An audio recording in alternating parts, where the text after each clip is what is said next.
Chapter 11. The Miracle. Charlie entered the store and laid the damp dollar bill on the counter. "1 Wonka's Whipple-Scrumptious Fudge Mellow Delight," he said, remembering how much he had loved the one he had on his birthday. The man behind the counter looked fat and well-fed. He had big lips and fat cheeks and a very fat neck. The fat around his neck bulged out all around the top of his collar like a rubber ring. He turned and reached behind him for the candy bar. Then he turned back again and handed it to Charlie. Charlie grabbed it and quickly tore off the wrapper and took an enormous bite. Then he took another, and oh, the joy of being able to cram large pieces of something sweet and solid into one's mouth. The sheer, blissful joy of being able to fill one's mouth with rich, solid food. "You look like you wanted that one, Sonny," the shopkeeper said pleasantly. Charlie nodded, his mouth bulging with chocolate. The shopkeeper put Charlie's change on the counter. "Take it easy," he said. "It'll give you a gut-ache if you swallow it like that without chewing." Charlie went on wolfing the candy. He couldn't stop, and in less than half a minute the whole thing had disappeared down his throat. He was quite out of breath, but he felt marvelously, extraordinarily happy. He reached out a hand to take a change. Then he paused.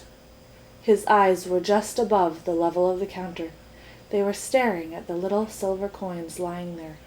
The coins were all dimes. There were 9 of them altogether. Surely it wouldn't matter if he spent just one more. "I think," he said quietly, "I think I'll have just one more of those candy bars. The same kind as before, please." "Why not?" the fat shopkeeper said, reaching behind him again and taking another Whipple-Scrumptious Fudge Mellow Delight from the shelf. He laid it on the counter. Charlie picked it up and tore off the wrapper, and suddenly, from underneath the wrapper, there came a brilliant flash of gold. Charlie's heart stood still. "It's a golden ticket!" screamed the shopkeeper, leaping about a foot in the air. "You've got a golden ticket! You've found the last golden ticket! Hey, what do you know? Come and look at this, everybody! The kid's found Wonka's last golden ticket! There it is! It's right there in his hands!" It seemed as though the shopkeeper might be going to have a fit. "In my shop, too!" he yelled. "He found it right here in my own little shop! Somebody call the newspapers quick and let them know!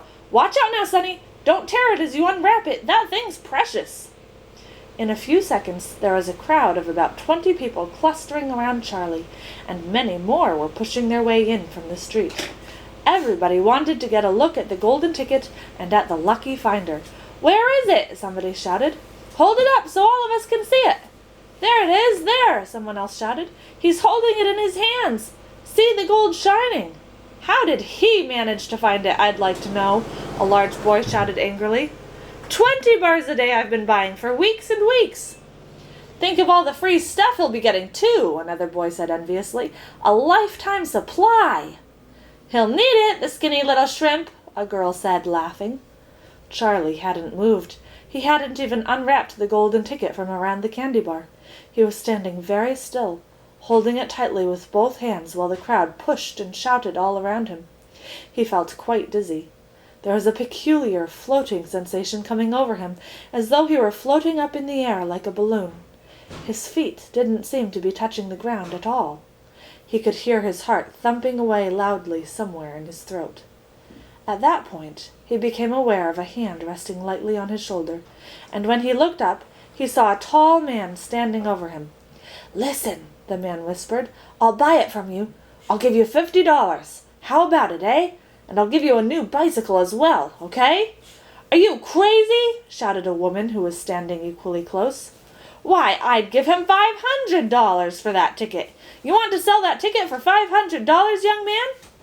"That's quite enough of that," the fat shopkeeper shouted, pushing his way through the crowd and taking Charlie firmly by the arm. "Leave the kid alone, will you? Make way there. Let him out." And to Charlie, as he led him to the door, he whispered, "Don't you let anybody have it.